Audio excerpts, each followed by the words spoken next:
channel Peguseda.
Pak Manajul salah seorang yang penting bagi Ulun karena Sidin yang melajari Ulun kesenian, membagi kisah-kisah macam-macam, terlebih tentang kebudayaan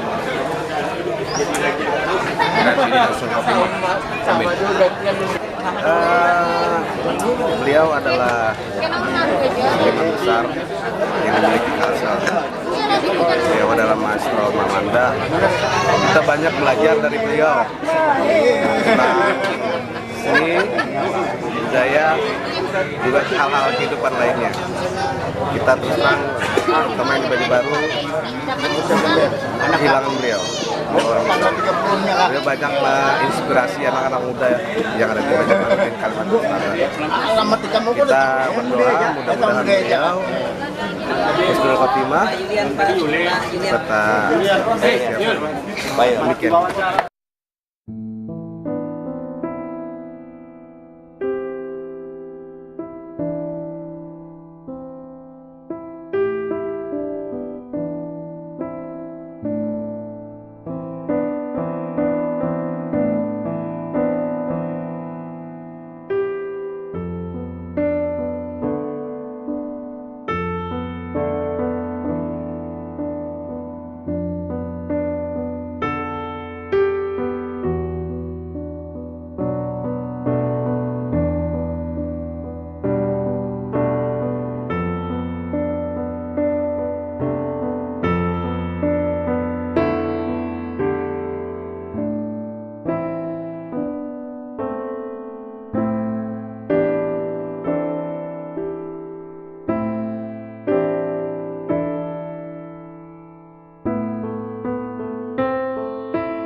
Terima kasih telah menyaksikan video ini. Jangan lupa like video ini serta subscribe channel Peguseda.